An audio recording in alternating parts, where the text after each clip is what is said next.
Listen up. Welcome to the PowerShell Podcast, the podcast for PowerShell and the PowerShell community. And now, here's your host, Andrew Plaw. What is up, everybody? Welcome to another episode of the PowerShell Podcast. We have an awesome guest today, but first we have some pre-show content, and it's a little bit more than normal, so I'm just going to get right into it.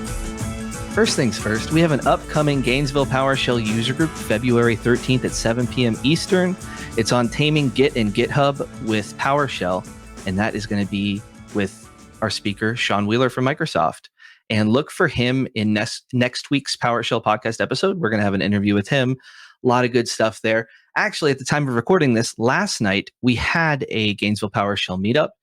The first one of the year. Very excited to get those consistently. We're going to do one virtual and one in-person every month. Maybe a couple months we'll miss the in-person due to holidays or something like that, but that's our goal. Looking forward to seeing you at the virtual one on the 13th. And shout out to Angel Perez. He is the co-host or the co-leader of the user group with me, and he gave an awesome presentation last night. He's more in the early stages of his PowerShell journey and was very open about some of the things he's struggling with, some of the things that have been helpful, and he crushed it. You know, he took the advice of you got to get out there and start doing things, and he's doing it, and he has awesome energy. So if you see Angel around, give him a shout out. A lot of good people were there last night. Shout out to Tony, who hired me for my first job based on a Reddit post that I responded to and got me started in IT. Yeah, good times. Look forward to seeing you at more of those in the future. Now it's time for the tip of the week. And this week is brought to you by the guest that I'll introduce in a little bit, Spencer Alessi.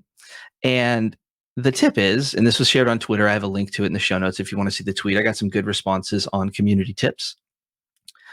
Unless you want to obfuscate your code or frustrate your friends, use full command lists instead of aliases. Fantastic advice. Using shorthand is fine in the terminal, but if you're sharing things out, just make it clear. It's certainly the best approach. Second tip, a two-parter here. The best way to learn PowerShell is to build something that solves a problem you have or that scratches an itch or something you're really interested in creating. That is exactly what I say all the time. You got to find a problem and then solve it with PowerShell. It's a lot easier to get through the barriers you're going to run into if there's actually something you're looking forward to on the end. Also, I love suggesting something that has a graphical component in some way. Those are a lot more fun and interactive, like a TUI or a GUI of some sort. Those can be fun projects where even if the task it's solving isn't super helpful, it feels powerful to create something you can click on. Another announcement, PowerShelldle. So there's PowerShell, there's Wordle. We have PS Wordle and some cool options in PowerShell, but we're taking this to the browser. PowerShelldle.com, Shelldle, DLE at the end of PowerShell, is here. Some friends at work made it. You can learn some new commands, have some fun. Basically, it's like Wordle for PowerShell commands. As you type them, and if you get a wrong answer, it'll give you slow hints. It starts with giving you the verb, and then it follows up by giving you the parameters and then the help. So cool little resource to check out. I'm definitely doing it every single day and sharing my results in the PowerShell scripting channel of the PDQ Discord, which you can get to at discord.gg/PDQ. We have a PowerShell scripting channel. It's been popping off lately. Look forward to seeing more of you in there. This week, we have a viewer question. So I was talking to my man, Derek Bellinger. He hit up PowerShell at PDQ.com. We were having a nice back and forth, and he asked me what my PowerShell story was. And I think I shared it briefly in episode 1. My mic quality was kind of crappy. We were sort of new to things. But I wanted to give it for our new listeners to kind of let you know who I am and how sort of I got to this spot that I'm in now talking to you. So back in the day, like maybe 6-7 years ago, I heard about PowerShell here and there, kind of just assumed it was just for geniuses. I didn't really do any coding or anything like that. I think in MDT, I looked at a PowerShell script and was confused. Eventually discovered PowerShell in a month of lunches and started dabbling a little bit. It got sort of confused at some chapters and kind of stopped and was just running single commands and slowly was making headway, but I wasn't able to just sit down and do it. I wasn't able to push through that stuff. I discovered the PDQ blog. PDQ is where I work now, and they provide us with this lovely podcast.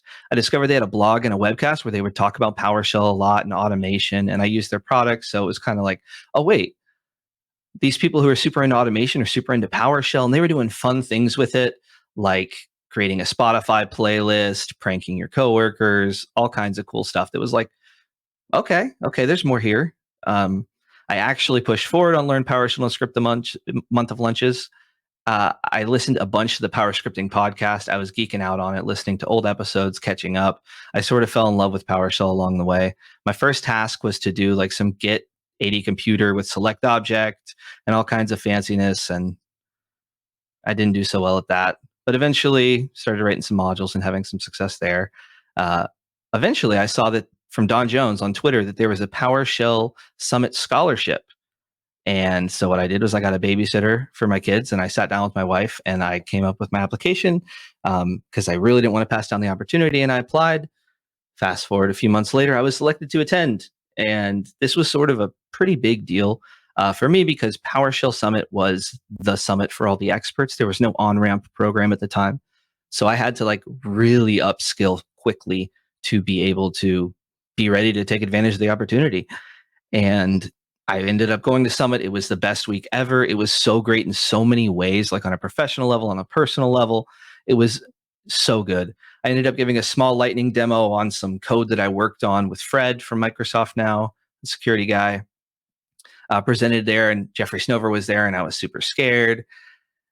I started blogging after that. I think my first blog post was about Summit and my experience, and it sort of took off from there. I did a lot more blogging, wrote a chapter in the PowerShell conference book, started speaking at more conferences, started the user group with someone I met there, Andrew Carey.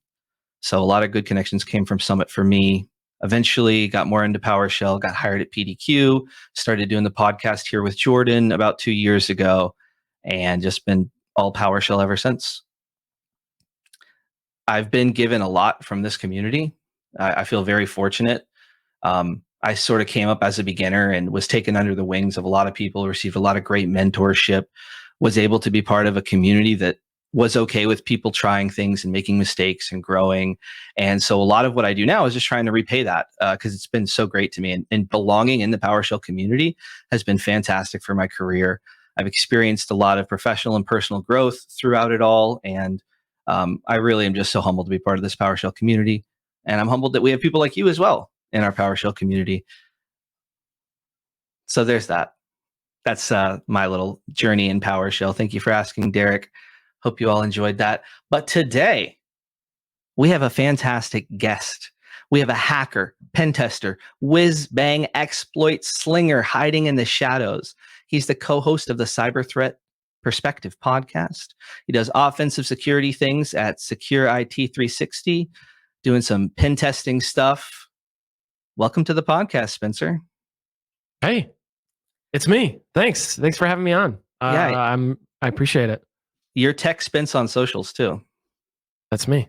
Yeah, and I'm Andrew Plotek, so I'm like a tech brethren. Yes, I like it. Now, I was listening to a pre-show, and well, first thing, like we were talking about before we hit record, was no prior background in like broadcasting or whatever, but you're very natural at it. You're very good, and kind of I like your style with like broadcasting and like speaking and stuff like that, and super good job. And I just appreciate you having me on.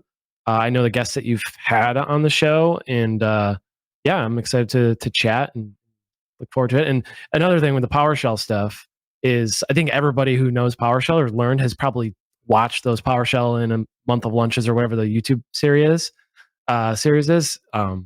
Super awesome. I like anybody who knows PowerShell probably has gone through those videos. Yep. There's definitely a lot of shared resources that so many of us kind of came up on, and it's really just holds a special place in your heart. But yeah, I'm excited. You are my first podcaster guest because you host. Congrats on 97 episodes, I think.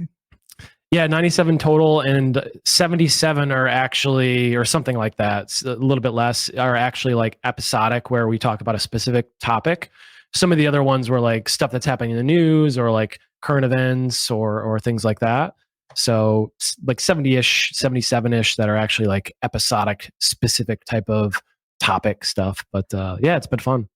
Yeah, no, I enjoyed listening to some of them, and I like your perspective on things. You seem very open, and you get the thing that I like that the PowerShell community gets of like contributing, not gatekeeping knowledge, sharing. So it's cool to see that in the security space, which I know they are pretty good in a lot of ways and trying to be. Yep. Yeah, definitely. That's been my whole goal with the podcast, is to bring value, right? Every episode, I want to make sure that we're giving some information or providing value in some way, shape, or form to people who are listening. Because that's why I listen to podcasts, is like for a little nugget of information or wisdom or perspective or inspiration or something. And that's my way of kind of giving back in that way. Yeah, and those little nuggets, all it takes is a small little tip or a phrase here and there that can have huge value. It really is surprising how small it needs to be, but you just have to be able to hear those conversations and expose yourself to the opportunity to learn new things, and a lot of good stuff can come from it. Yeah, and somebody could say the same, like you and I can say the same thing. We just say it differently, but it clicks with somebody else listening to how you say it more than how I would say it, right? And, it's the beauty of like, content and stuff like this, is like you say one thing and inspire somebody, they create something, and then they get back, and it's awesome. Yeah, one thing I saw that you're big on is encouraging people in security and stuff like that to start blogging. And a lot of times people are like, oh, everything's been written about before. But like you're saying, it is very helpful to see things through a new perspective. You can provide insight to people unintentionally just by creating a resource that helps you learn it better. So awesome to see that. Yeah, there's definitely a lot of value in creating blog posts or making videos or writing anything, because it helps you think through that process more, helps you think through what your thoughts are on that topic are, right? Creative writing, technical writing, having a coherent message and being able to articulate a technical topic maybe that somebody who's not technical can understand. So tons of value in that for sure. I love it. Very cool. Well, so you're in security. I'm not. So what's that? Have you always been in security? Can you give us a little bit about your journey and sort of what you do now? Yeah, definitely. So I thought I was going to be a doctor. So way back when, I thought I was going to be a doctor, following like my father's grandfather's footsteps. I failed organic chemistry. I failed like genetics courses, and I didn't enjoy it at all. I hated it. And then I was like, well, why don't I just do the thing that I like to do, which is mess around with computers. So ended up going the computer route, got a degree in computer science, got a job in help desk right out of college, as many people probably can resonate with, doing the help desk thing, fixing printers, answering support calls and stuff like that. Eventually worked my way up to systems administration. And that's kind of where I bit my teeth or chomped my teeth on PowerShell, was back in the help desk sysadmin days, doing a lot of IT stuff. So learned a lot about PowerShell then and used it quite a bit then. Got into security, and I started doing security at that same job or same company. I was in charge of doing security at an organization for a while, and that got super stressful, as anybody in IT can imagine. When you have a lot of responsibility, right, and it's all on your shoulders, it can be very stressful. So I wanted a little less stress, so I went the consulting route. So got a job as a consultant, kind of doing similar stuff that I did before, just taking what I had learned and kind of helping other organizations with that.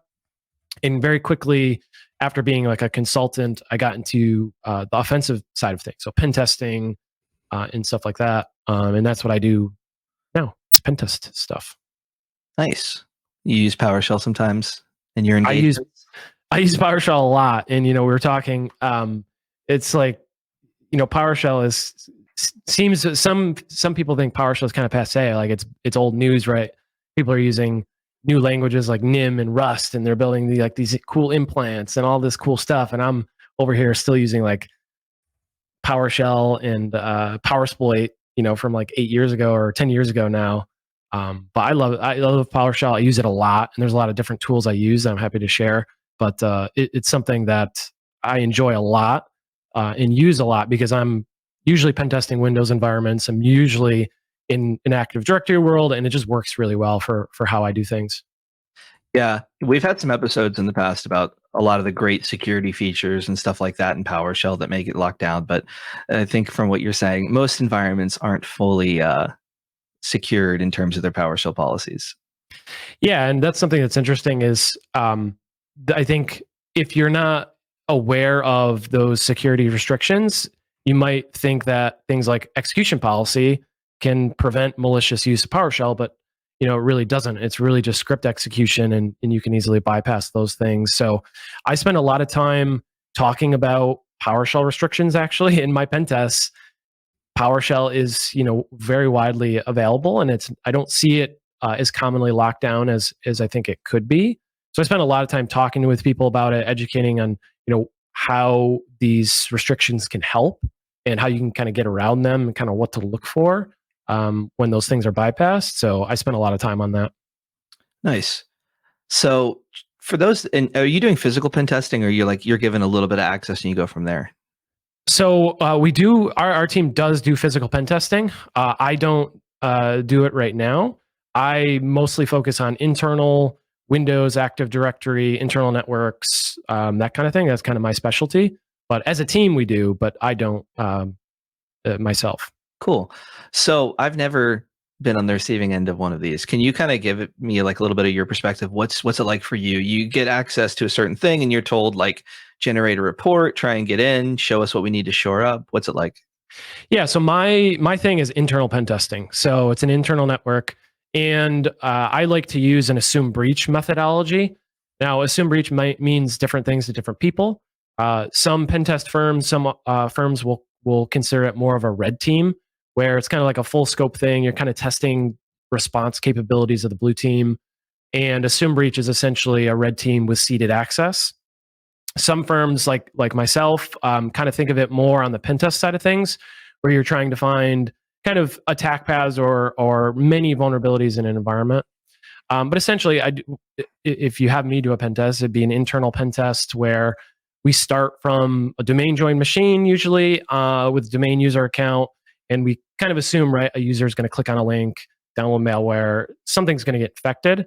That's kind of the perspective we start from. So we say, hey, Susie in accounting got compromised. There's something on our system, and now threat actors are in your network. What can they do from there, right? What's going to happen next? Does my EDR stop it? Are there file shares that are wide open that have sensitive data on it? Are there certificate services, PKI infrastructure that can be abused, right? So that's kind of the perspective I start from. And there's like a whole methodology that I have for that, but that's kind of what it would look like. So assume breach, I hear that more and more in security. I think that's sort of a more assumed thing. I think with all the hacks we're seeing, where it's like people get access to these big corps in pretty simple ways, I think it's a pretty solid kind of understanding to go into things with. Have you seen that? Is it a pretty common thing? Yeah, and I think nowadays, something I was thinking about, I have in my notes is like, attacks blue team's getting really good, right? Blue team, the EDR is getting really good. Security tools are getting really good. But at the same time, we're still seeing, password spraying and brute forcing and social engineering, right? So assume breach is great because you just assume that that's gonna happen. We've seen time after time again, attackers are gonna get in, right? They're gonna get access to certain things. And assume breach is great because you get to answer that question of what happens next. And it sort of ties into like defense in depth, right? You don't want to just secure the outermost level of your fortress. You want to have it all the way down. Yeah, definitely. And one of the things I love about the way I kind of do it is I look at the very first thing I look at is the endpoint. The endpoint that the users are using, because everybody's logging into a machine. They have software on that system.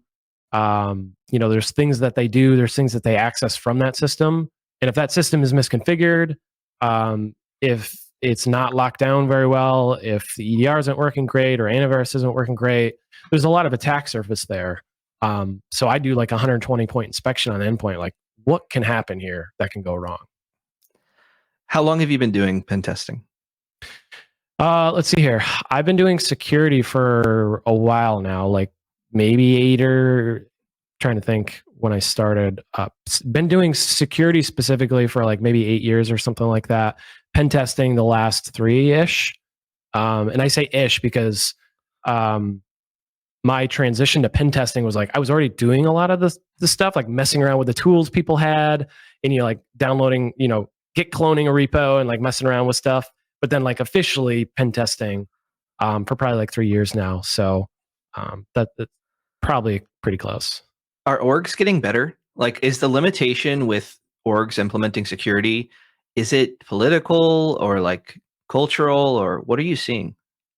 Yeah, that's a great question. I think in general, as a whole, I think we are getting better. I think we are getting security tools are getting better. We're getting more visibility into things that can go wrong on the systems that users are using. So I think in general, I think we are getting better. However, I still see many organizations that kind of are failing at some of the more basic things, So I think it's kind of like a bell curve, right? Like, there is a significant amount that are getting better. There's some that are still behind the curve. I think it is a little bit cultural, right? I think a lot of organizations see security as a cost center only, and they don't invest the time, the money, resources in developing security and making it better. So I think there is that component as well as in anything, right? In IT, in marketing and finance, like there are humans and relationships and stuff like that really bring some of those things down. So that is definitely a component of it. But I think overall, at least me, it might be like copium or like being super hopeful and being optimistic. But I like to think that things are getting better, that our jobs are mattering and we're doing good. Yeah. Yeah, I think security is so cultural. Do you like security certifications and how they sort of can be used as a way to get people to implement security with funding and all that? In terms of like, like SOC or that type of certification. Regulatory stuff, I think it can. I think a lot of those fall short of what actually matters in security. I don't know the specifics of some of those regulatory frameworks, but I can speak to like PCI, right? PCI for the longest time, their minimum password policy was like 7 or 8, I think it was. There's like 7 or 8 characters, you're good. And there was a lot of other things in PCI, the earlier versions, that are like, oh, actually, that's like, you should probably do more than that. But in kind of the same light, if you're required to do it and you're going to get fined or you're going to have some serious ramifications if you don't, that tends to move needles, right? Like that tends to get organizations to actually do something. So, I'm kind of in between on it. Okay. I think you mentioned PowerSploit, but do you use PowerSploit or PowerShell Empire or anything like that? Can you tell us about those tools?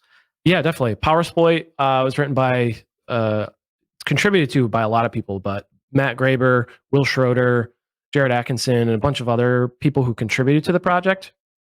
Essentially, it's a PowerShell post-exploitation framework. And most commonly known is something called PowerView, which is like the recon modules of PowerSploit for Active Directory. So essentially, like I said, PowerShell post-exploitation framework.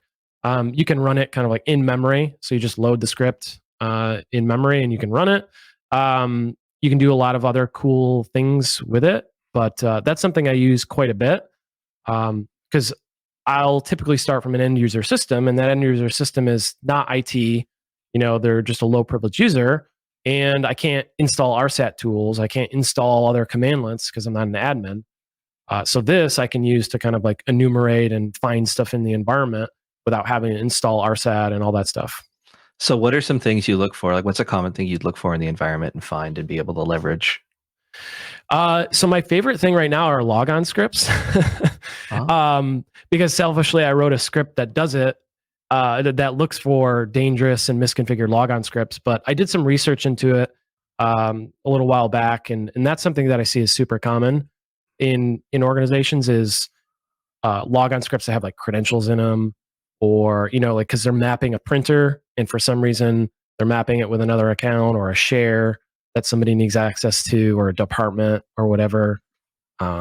So logon scripts is really big, and file shares in general just have a ton of stuff on them. And I always am finding, passwords or certificates I can use or any number of things on file shares. So those are the two big things in like an internal network that I look at. Nice. Yeah, I've never approached things from that perspective. So it's cool to hear some of the tools and things you look for, PowerShell related or otherwise, because I've heard those frameworks mentioned a whole bunch in different security podcasts and stuff like that. So yeah, PowerSploit and PowerView. If you take any pen testing course, it'll probably feature those tools, specifically PowerView. I think a lot of people in security and InfoSec, and especially people who do pen testing, that's like one of the first things that you learn is like using PowerView. It's kind of like using Kali at this point. It's very synonymous with pen testing and offensive security stuff. It's a great resource. Nice. So that's on the more offensive side if we're trying to do some stuff. But I like to think a lot of the times with the content we do here, what can I do to help out the unempowered sysadmin who's struggling, has no budget, is juggling a million things? Security is a little tough to do under those circumstances. But could you give us some tools and sort of a layout of how you would approach doing like an internal pen test, or get some kind of visibility and understanding of how things are in your environment for that sort of solo sysadmin type? Yeah, definitely. I mentioned this on LinkedIn the other day. Was, if I was a IT admin, this is kind of what I would do, or I would make a webinar about it. But essentially, I think, the way I do pen testing is I approach it from a sysadmin perspective. So I approach it from the perspective of I'm on a system and I'm looking for all the ways that bad things can happen. So there's a number of tools that I recommend people use. And whenever I talk about it, these are some of the tools that I recommend all the time. The first one is PingCastle.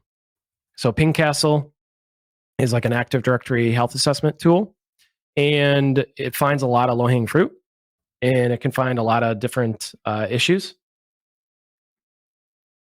And what's great about it is it's free to run in your environment. So everything that I like mentioning and offering to people to use is free, because I don't like telling people like, hey, go buy this, $4 million EDR and you'll be fine. So PingCastle is great. It can find certificate issues. It can find delegation issues. It can find issues with group policy and things like that. And I apologize because I'm still like getting over the cold. So if I mute myself randomly, I'm just clearing my throat and sparing everyone the sounds. Hey, no worries, man. But PingCastle is great. It's just a simple binary that you can download and run. It is actually being used by threat actors. It's been in threat intel reports and kind of DFIR reports before of threat actors using it. So much so that some EDRs are actually blocking it now. So I'll be on a pen test, right? I'll be doing it, but I'll drop PingCastle on the host. I'll go to run it, and it'll get blocked. The EDRs will actually prevent it from running. So it's getting to that point where there's a lot of people using it now, and especially threat actors are starting to use it as well because it gives so much information. So PingCastle is one. Another free tool that I recommend people use is Bloodhound. Bloodhound is kind of an attack path mapping tool. And essentially you just run the collector in your environment. It collects all the information about Active Directory and groups and users and computers and servers. It will, if it can, it will gather logon information. So it'll show where domain admins are logged on to a non-domain controller, which is really key. So it'll find all of this information and it dumps it out into a pretty map, and you can like click around and do fun stuff. So that's another one that I recommend people use. It's really good. Can find a lot of great things about it. Yeah. Okay, so you run PingCastle, you sort of identify some stuff for a bunch of stuff in the environment. Then you followed up with Bloodhound, which sort of gives you some paths you can sort of take and see some more stuff. You said domain admins logged into non-DCs?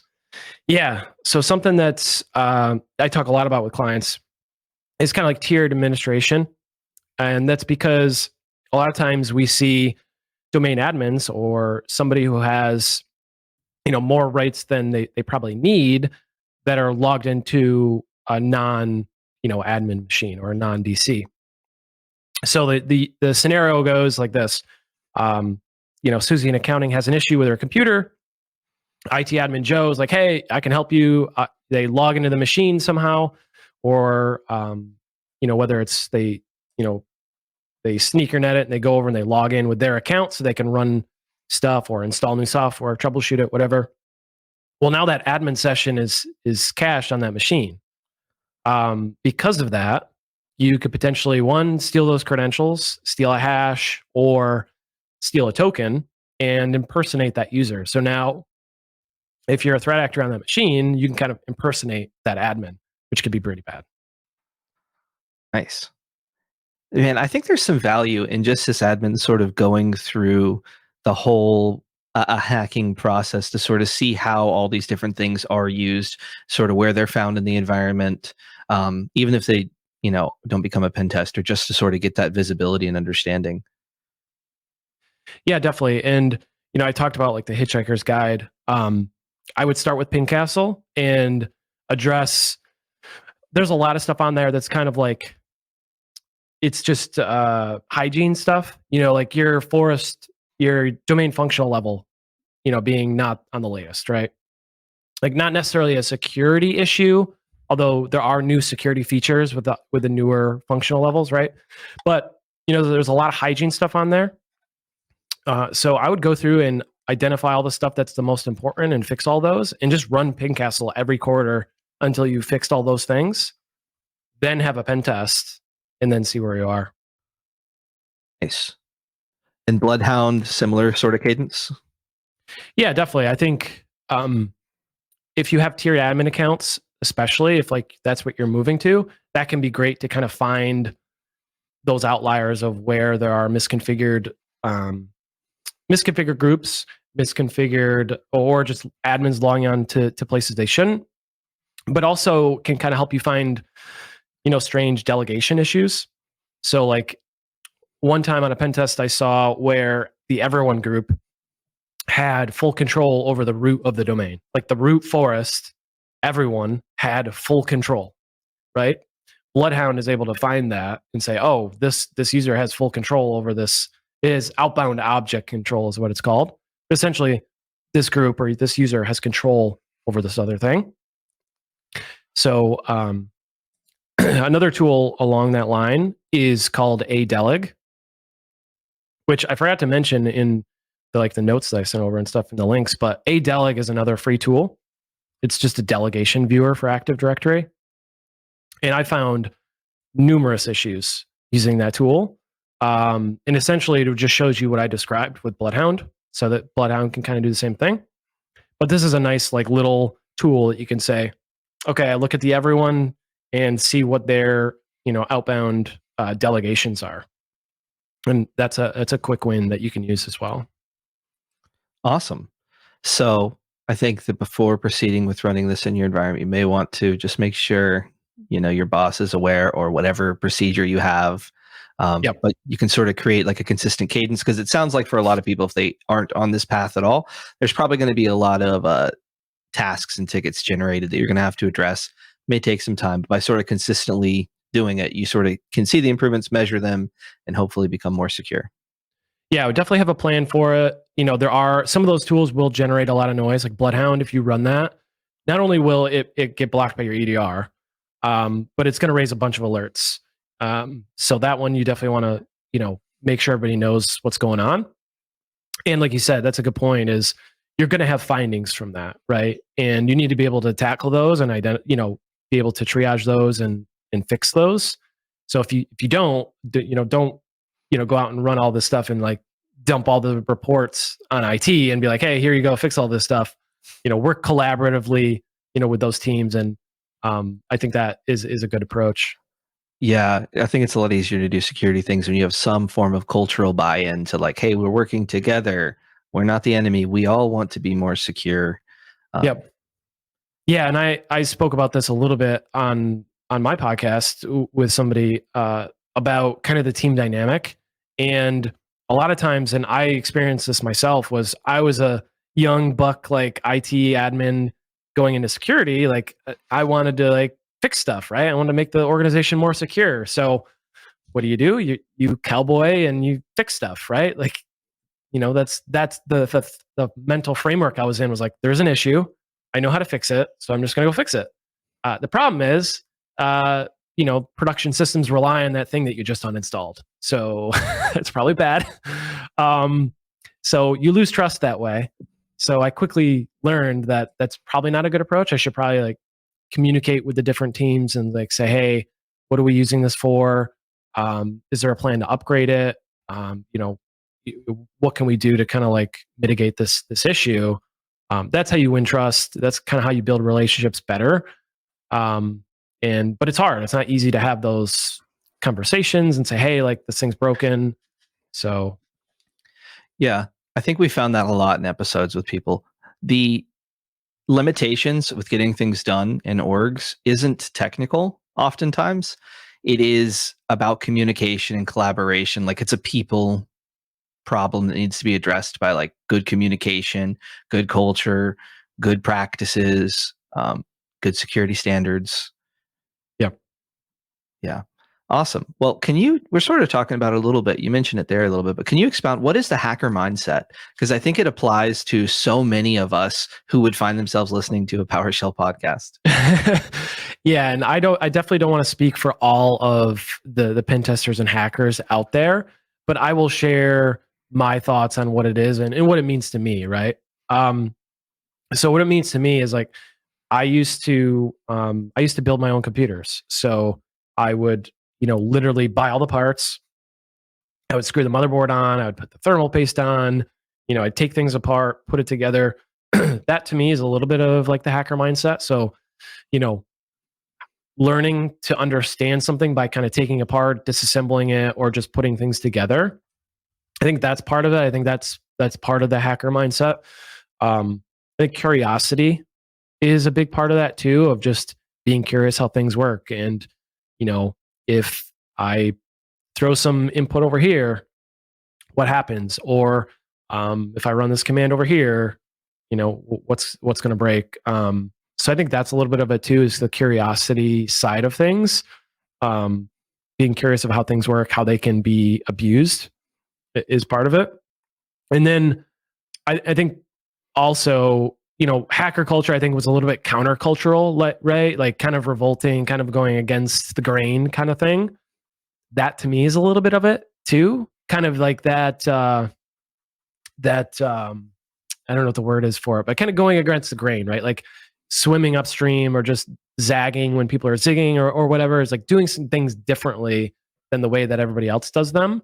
And I think that you can find a lot of inspiration that way, and kind of by doing things differently, you have different outcomes. And but that to me is a little bit of hacker mindset. What I think about it, how I feel about it, what I identify with. Nice. I like that a lot. One thing that just came to me is that you highlighted a lot of really cool tools, and there are some very helpful tools. And I've found that for me, whenever I think of security and they explain you got to get this and that and this hash and this kind of thing, I'm like, man, there's no way I could know all that. But the truth is, there's a great community and fantastic tools. If you know what to look for and know the tools, there's a lot of stuff that can make it a lot easier and make it so it's not like you have to be wizard level. Yeah, and it's definitely not all about the tools, right?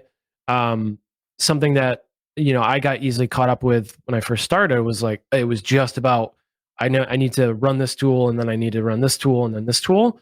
There is a methodology behind it. There's a reason why we use the tools that we use and how we use them, and that's a big part of the pen testing stuff too. Is knowing what's the right tool for the job, how to use it effectively, how to use the output from it, and that's a big component of it as well. Nice. Now, I have a mutual friend with you, Sam Erdy. And apparently you all work on some module together. We've talked about the LockSmith module before, but just to let people know about it, what is the LockSmith module and how can they use it in their environments? Yeah, LockSmith is great. It's a tool to find misconfigurations in Active Directory certificate services and certificate templates. And kind of like its claim to fame is that it provides remediation snippets for the findings. So not that anybody would want to run it, like you discussed with Sam on the show. Me being a sysadmin, I would never run somebody else's code, and I'd test first and make sure everything's good and take a look at it first. But it is there, and it kind of shows how you can kind of remediate those things. And it's super cool. There's literally like I think like one dependency for it, StarSat tools. If I'm remembering right, I might be wrong on that, but you just install a module LockSmith, you run it. It will give you, what the issue is. It'll describe the issue. So it'll say like ESC1. It'll say what the issue is. It'll say the user, the group, the certificate template. So it has all the information you need there to go and look at that thing and fix it. Nice. Yeah, definitely a good, easy win. And I think that you've covered a bunch of them, but just those small tidbits and tools that you discover, and all of a sudden you unlock a world of potential when all you need to do is install a module, figure out the README, and you have some great data to be able to work off of. Yeah, Sam and Jake are tremendously awesome people, and it's been really fun working with those guys on that project. We meet like once a week and we just shoot the breeze, sometimes talk about LockSmith and like new features and stuff like that.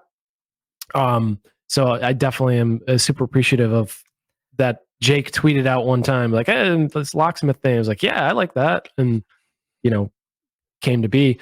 The other thing I was going to say was, with the tools, a lot of the stuff, like I said, the Hitchhiker's Guide, LockSmith is free, PingCastle is free. All these things I'm mentioning are all free things, and they don't take a lot of skill to use, right? If you know how to kind of handle the output, and that's stuff you can learn on the internet. Nice. Well, I have a question about some industry trends. All right. So we talked about assume breach, which is something that I've heard and hear more and more often, which is awesome. I remember there was like the whole red team, blue team, and then there's purple team, and it's more about them kind of sort of collaborating on securing the environment, which has been cool. I think that's a trend we see in a lot of spaces, including like DevOps, where it's like developers, operations sort of coming together to work for the common good.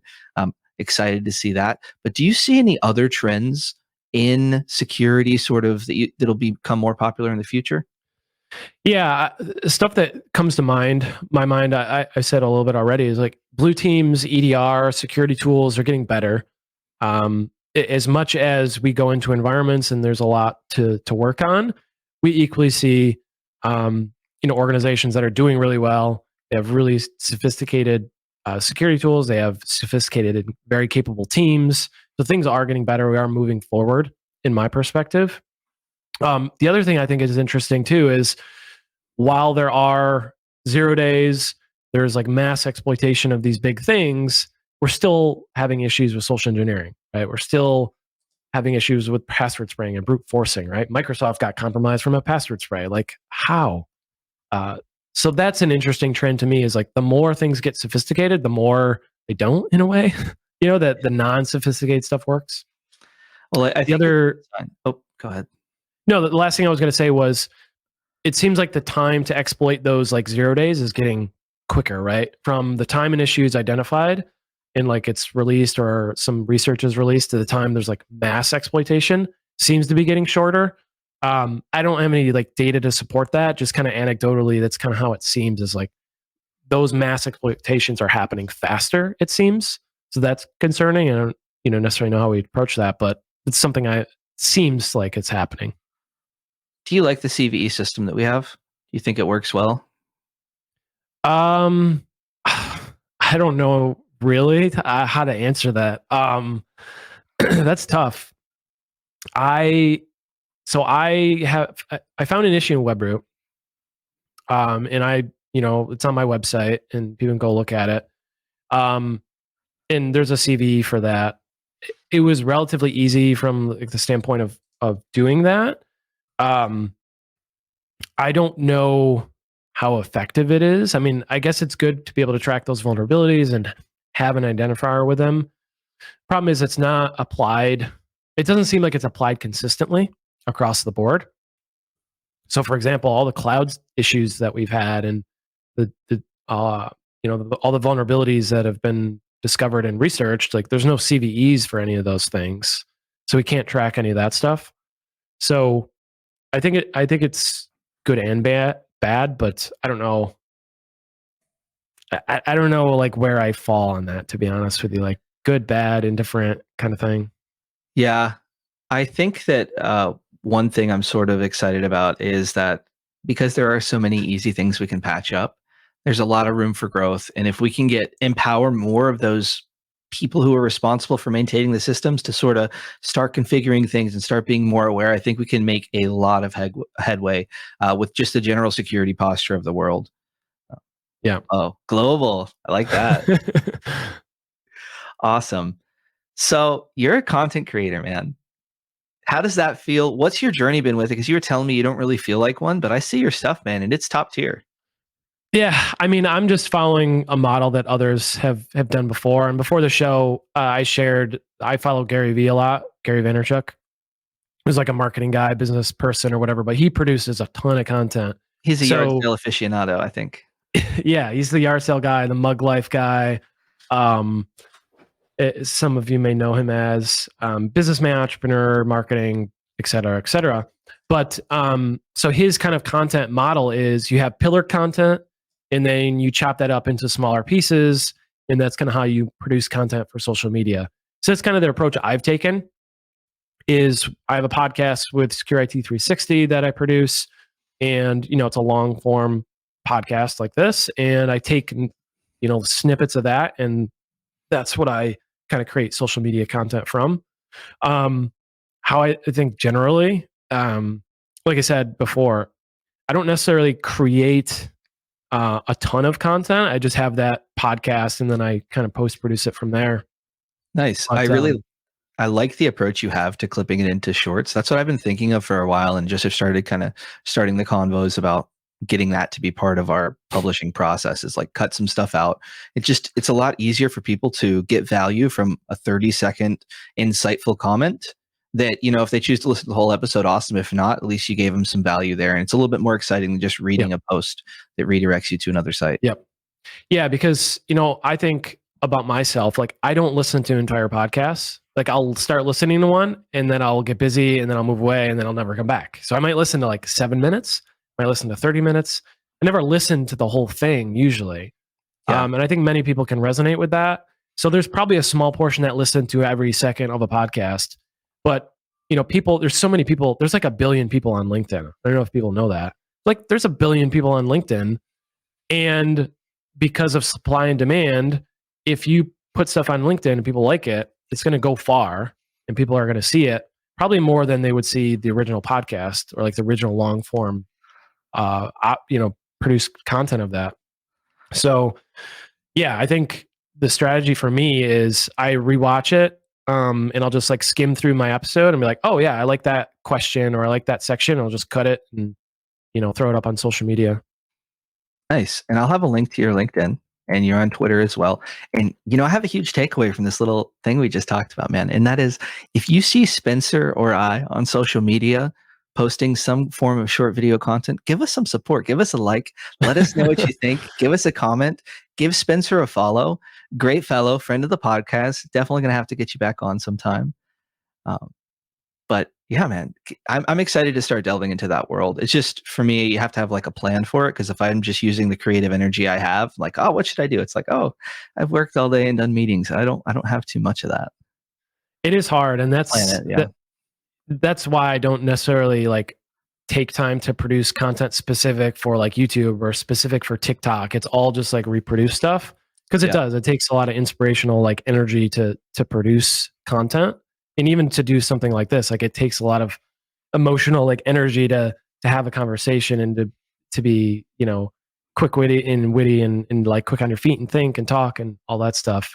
But it's fun. I enjoy it. And I appreciate, what you guys do with your podcast. You have so many good guests. Like everybody can learn like literally so much from every episode. It's just such a great podcast and great community of people. So super awesome. Yeah, it's cool. And, a lot of people in PowerShell are also in security. And I think people who are proficient in PowerShell and sort of have gotten to a good level, they're great candidates to make a transition into security as well. So a lot of overlap there. I do have a question. What is PowerShell Sharp Pack? Yeah. So Power Sharp Pack is another repo that I really, really like, by Fabian Mosch. And I'm not sure if I'm saying his name completely right. But so he's got a repo called Power Sharp Pack, And essentially it's C# programs or C# tools for pen testing offensive security that he's kind of combined into a PowerShell script. So he's essentially gzip compressed. So takes the binary, gzip compresses it, base64 encodes it, and loads it into a PowerShell script. So you can load C# programs in memory that way. And I use that repo a ton. I use a number of those tools in there, and I create my own using that same method. But that has helped me tremendously in my pen testing, is using those tools just from a PowerShell way. Nice. Well, I think it's time for our final segment, which are our unique questions. We had a different name, but I'm supposed to get weird with them this year. So the first question is, all right, you're on an engagement, man. Headphones are on, fingerless gloves are on, keyboard is lit up. You're going to town, man. You're going to get into this environment. What are you listening to in the heat of the moment at the most intense pen test of your life? What is in your earphones, excuse me. Let's see here. I'm going to bring up my Spotify playlist. I will tell you what my playlists are top to bottom. So I have a mix called Point North Mix. Ooh. Which is Point North is a band. I have a Nevertell mix, which is Nevertell is a band from Florida that I found on TikTok. They have like a handful of songs, but they're all super good. These are all kind of like emo/punk alternative type rock type stuff. But I also fancy some OAR, some Red Hot Chili Peppers. Nice. So I kind of venture down that route. So it's usually one of those playlists. I traditionally like emo/alternative pop or punk rock type stuff. Anybody's familiar with Blink-182, right? That kind of stuff. Nice. From my teenage years. But a lot of times, honestly, it's silence when I can get it. I have a bunch of kids. I work from home. So silence is like gold to me. So if I can pen test all day and be in complete silence, lately that's how I'm rolling, because like I don't get it very often. Nice. Just a clack of the keyboards, little tactile feel. I like it. All right. This isn't really a consistent question, but I just got to ask you, man, because I'm curious and I like this stuff. Are you into like Hack the Box or Pen Tester Lab type stuff? Do you think that's a good option for people who want to kind of start getting their feet wet and have some fun with maybe a little bit of background experience already going into it? Yeah, for sure. I don't do Hack the Box as much anymore. I think it's awesome though. I think CTFs in general, and anytime you can kind of actually do things like actually put your kind of training and your skills to the test, and the concept of like applying what you've learned, I think is great. And Hack the Box is one that is really good to help you kind of develop like that curious mindset. Like, what if I go over here? Or, here's this website. I know I have to get in somewhere on this website, right? Where is the thing that I have to find to get in, right? So I think there's a lot of benefits to Hack the Box and stuff like that, and I'm a big fan of it. I personally don't do a ton of it. I'm more so, if I'm training and doing stuff, I'm more so in a lab, in Active Directory environment, kind of like messing around Windows world type stuff, not necessarily doing like a lot of Linux or Kali, like CTF type stuff. Right. So you're mostly using PowerShell on Windows, not on Linux. Yeah. But what I will say for those CTFs, I've had a lot of fun running them from a Linux machine and trying to use PowerShell where I can. I think I've done a couple blog posts on it. Maybe I'll put them in the chat, where I sort of go through the beginner exercises and then do them in PowerShell, which is one thing I like. If you find yourself on a Linux box and you have PowerShell, you're right at home in terms of navigating things, which for me is nice. I don't want to learn additional languages, but you do need to learn some other tools. But that's the beauty about PowerShell. You can run other tools from PowerShell. Yeah. All right. I got a question for you.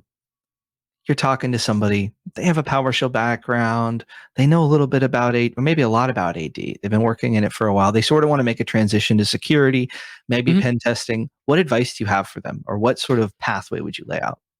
Yeah, the first thing, I get this question a lot in my LinkedIn DMs because LinkedIn is exploding for me. So I get like, everybody DMing me like, mostly it's like, hey, do you want to buy a certification? I'm like, no, thanks, I'm good. But sometimes it's people generally asking questions, and I happily answer. My very first question whenever I hear that is, what exactly do you want to do and why? I got into this field because I was generally curious about computers and kind of messing around and like breaking stuff, fixing it, like finding the flaws. Like I like digging, like the research side of it. I like poking around in file shares for like 7 hours a day, looking for that one thing that I need to move forward. I love that. It's a thrill of the chase for me. What I always ask people is like, why do you want to do it? Or what is it that piques your curiosity about this specific thing? If it is pen testing, I recommend definitely Hack the Box. I mean, it's definitely great training, and they have a academy there that you can go through that has a lot of training, especially Active Directory in Windows. Still have a ton of that there. Try Hack Me, another one that you can apply like hands-on learning with, and really just doing stuff like having a lab if you can afford it, and kind of messing around, doing stuff. It's really, to me, about figuring out exactly what you like and figuring out that you don't like it as quick as possible, too, is another thing. It's like, maybe you don't like it. I don't know. Maybe you thought it was something and it wasn't. So I think you can figure it out by actually doing it. And I think that another great way is check out your podcast. It's a good way to tie things up, get an idea of what the perspective is like from somebody who's in it, sort of learn some terms and see if it's a good fit. But I think that for me, there's just so much great security content out there, and finding some way to get involved in the community. And so you don't feel like you're just this isolated person tackling this huge mountain of security knowledge, Yep. Yeah, I will say that's a great point, because if you ask a question on Twitter and you're like, hey, InfoSec, and you ask a question, people are going to answer for sure. And there's tons of people that will share their knowledge and information. People you've had on the podcast before, even, on your podcast, talking about stuff, you can tweet them, or X them, whatever the kids are saying these days. Tweet them a question and they'll probably answer. There's a ton of people that do that about Azure, Microsoft, Windows, PowerShell. I think the community, security community, PowerShell community, everybody is very welcoming. And as long as you do your research, and you guys talked about this on another episode, is like, as long as you do some of your research and like the legwork, you still can't figure out, like, ask that question. I think people are very welcoming and happy to share their expertise. Yeah. You want to make sure you're identifying which specific part you have a question about, not just like, here's problem, how solve. Yeah. Don't make somebody, tell you to go Google, because that makes you feel bad and kind of makes you look like you didn't put the effort in to learn. But once you've done that, ask away. And you know what? I think everyone gets one. I think everyone, maybe for me, it was so long ago. It's okay. You can do it one time, but we want to be asking things the right way, because we want to get help and get our problem solved. And you got to communicate. Or really. Yeah. Or just say, hey, I'm being lazy and I don't want to look, just be honest. Right? Like, yeah. A lot of times, though, just a little bit of advice can go such a long way and save you hours of hitting yourself with your keyboard. Yeah. All right. Last question for you. You see young Spencer early in his career, budding. What advice do you have for younger you? Maybe some things you've learned that you wish would have been helpful if you learned sooner, some principles, what? I would say, without a doubt, unequivocally, learn and get better at all the soft skills. They're way more important than the technical know-how of like actually how to do things. I think how we communicate, how we present ourselves, how we talk with other people, like all those soft skills things, those are things you kind of hopefully learn as you get older and you get more wiser and get more experience. If there's any way that you can kind of expedite that learning process, I think that will benefit you more than just learning, a technical skill right out of the gate. So if it were me, like talking to my younger self, I'd be like, hey, self-awareness matters, accountability matters, like having gumption and ambition and all those, like, core soft skills things means a lot. Communication, empathy and all those like cheesy, like soft skill things, I think matter a lot. And I think they can help you professionally, personally, and everything in between. And then you can learn the technical stuff, from a YouTube, from a training course, whatever. Yeah, that's great feedback. I love it when my guests say what I want to say, because that is, I love it when I'm interviewing someone and eventually that sort of becomes one of the takeaways they had in their career. Like somewhere along the lines, they realize like, wow, this is sort of a communication issue. And I like to highlight that, man, those skills are so important and they result in you gaining more money once you get them. I think some studies show that, those skills get rewarded nicely. And it is pretty important because you deserve to be able to be in a position in your career where you're able to communicate and sort of be self-aware and not sort of feel like you're an outcast. And it helps you. Yeah. And it helps you feel better too. Like, honestly, if you can empathize with the person you're talking to, you might feel that the news you're delivering is bad news. Like with our pen test reports, like we're essentially calling their baby ugly. And we have to find a way to deliver that news gracefully so that, they don't get defensive about it, so that we can, figure out a solution to the problem. You just go in and like, yeah, this thing is really bad. And you're like joking around about it and like very nonchalant. It's not going to come off very good. So, having some tact and like realizing that there's a way that you can deliver that information where hopefully they don't get defensive, I think that's an important skill to have. Yeah, I think that understanding the perspective of who you're talking to, being empathetic, and making sure you craft your message in a way where they can take away what needs to be taken away from it, not be distracted by distractions or things that you could, make it less efficient. So yeah, great soft skills. It's efficient. I like to highlight, we love PowerShell. We love automation and efficiency. It is right in the same category of being so efficient. Yeah. Awesome. Well, thank you so much, man. This was a blast. Before I say officially thank you, like, comment, subscribe. Give us a 5-star review on Apple Podcasts or your platform of choice. You got feedback? You got questions? I got answers. PowerShell@pdq.com. Let us know what's up. You can find me on LinkedIn and stuff. Andrew Pla. I'm on X. Andrew Pla Tech. You can find me on the Inner Circle on Discord and the PowerShell scripting channel, discord.gg/pdq. But let's get real. Spencer, fantastic talk, man. I had such a blast. Thank you so much for joining us. I appreciate it. I know you're weathering a cold here, but you still showed up strong for us. So I really appreciate you joining us, man. Yeah, thanks for having me. Like I said at the beginning, I'm super humbled to be on and to be invited on. I know the guests that you've had on the show, super awesome. I definitely don't feel like I stack up to a lot of the people that have been on the show from a career perspective and what they've done and contribute. So I'm aiming high to hopefully meet that mark and, contribute what I can to the community. I just appreciate it. Appreciate the chat. It was super awesome being on and talking to you, and you do a great job, by the way. I like super high energy, and I love kind of like your vibe on the podcast. So super awesome.